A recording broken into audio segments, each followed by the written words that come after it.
It certainly could. It was very interesting to watch Hugo Chavez basically take the spotlight once again this morning in front of all those cameras. He gave him the book. It's 500 pages in Spanish. Already we've managed to ask President Obama what he thought about it, and he said he thought perhaps it was like one of Chavez's own books, personal books that he gave him, and so President Obama says he'll have to return the favor and go ahead and give him one of his books. We think he was kind of joking, but obviously he was also asked, does this pave the way, open up the possibility of these two meeting later down the road? He said that there's certainly some progress that is being made here at the summit, and of course that is what this is all about.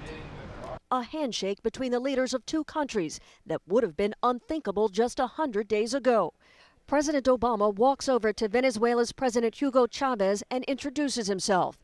According to Venezuelan officials and not disputed by the White House, Chavez says, "With this same hand I greeted Bush 8 years ago. I want to be your friend."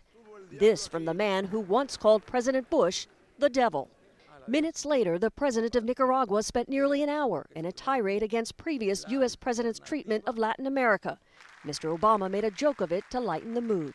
I'm grateful that President Ortega did not blame me for things that happened when I was 3 months old. President Obama is pledging change with Latin America, and so far both sides seem to be embracing it. That's part of the change that has to take place. At a summit in Trinidad with Latin American leaders, Obama also said he wants the Cold War between the U.S. and Cuba to end. The United States seeks a new beginning with Cuba. Mr. Obama's message was in direct response to the offer by Cuba's President Raul Castro to engage in unconditional talks with the U.S. We are ready when they want to discuss everything: human rights, freedom of the press, political prisoners, everything they want to discuss, but on equal terms.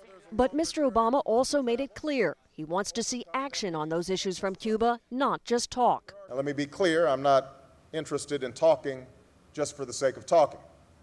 But I do believe that we can move U.S.-Cuban relations in a new direction. Now this weekend you have 34 leaders of countries, including the United States, gathered here at the Summit of the Americas. The only country in the Western Hemisphere that is not represented here is Cuba, and that's one of the things that we keep hearing from Latin American leaders, pressing the United States, pressing President Obama to bring Cuba back into the fold to be a part of this organization. Obviously, they want a more active role. That is something that they have been lobbying this administration and this president over the last 24 hours or so. Yeah. Betty, TJ? Let's look at the big picture for just a second. What do the handshake and all the changes in our policy towards Cuba mean for Latin Americans there?